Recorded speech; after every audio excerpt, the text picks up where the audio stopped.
আমরা আজকে C reactive protein বা সিআরপি নিয়ে আলোচনা করব। অ্যাকচুয়ালি সিআরপিটা হচ্ছে যে কোনো শরীরের প্রদাহ বা ইনফ্লামেশনের মার্কার। এটা সাধারণত আমরা ইনফেকশানের জন্য বেশি ব্যবহার করি, কিন্তু ইনফেকশান ছাড়াও আমাদের কোনো আর্থ্রাইটিস, ক্যান্সার, কোনো ইনজুরি, কোনো মায়োকার্ডিয়াল ইনফ্রাকশান, এতেও কিন্তু সিআরপি বাড়ে।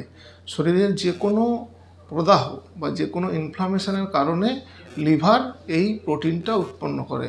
একে আমরা ইনফেকশানের কারণে বেশি দেখি, এই কারণেই যে ইনফেকশানের কারণে এর অ্যাকুট বা ক্রনিক ইনফেকশানে এই সিআরপিটা অনেকটাই বেড়ে যায়। এবং সিআরপিটা একদিনের আমরা যে লেভেলটা দেখি সেটাকে না দেখে আমরা যদি ডে বাই ডে চেক করি বা ইন্টারভেলে চেক করি, যদি দেখা যায় যে সিআরপিটা বাড়ছে বা সিআরপিটা কমছে, যদি সিআরপিটা বাড়ে তখন ভাববো যে ইনফেকশানটা আরও বাড়ছে, আর সিআরপিটা যদি লেভেলটা কমতে থাকে তাহলে আমরা দেখব যে তার ইনফেকশানটা কমছে।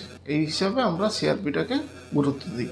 আরেকটা ব্যাপার যে রিউমাটয়েড আর্থ্রাইটিস, ক্যান্সার বা যে কোনো ইনফ্লামেশানে, যেমন কোনো অ্যাক্সিডেন্ট হলো বা কোনো পেশেন্টের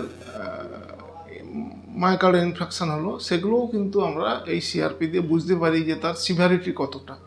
এর নর্মাল লেভেল হচ্ছে 6 মাইক্রোগ্রাম পার লিটার। এটা যদি 100-র বেশি হয় তাহলে আমরা এটাকে খুব সিভিয়ার হিসেবে ধরি।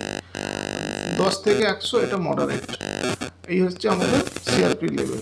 তবে এটা জিনিস মনে রাখতে হবে, যেহেতু লিভার থেকে সিআরপি আমরা পাই, মানে উৎপন্ন হয় ওখানে, সেই জন্য যদি লিভারের ফাংশন ডিস্টার্ব থাকে, যেমন cirrhosis of liver, hepatocellular carcinoma, তাহলে কিন্তু সিআরপি লেভেল আমরা ঠিকমতো অ্যাসেস করতে পারবো না। সেক্ষেত্রে ইনফেকশানের জন্য আমরা প্রোক্যালসিটোনিন হিসাবে আলাদা একটা মার্কার বা WBC কাউন্ট, এগুলো হিসাবে আমরা দেখতে পারি। সেখানে সিআরপির ভ্যালু কিন্তু অনেক কমে যায়। এই হচ্ছে সিআরপির মোটামুটি আইডিয়া।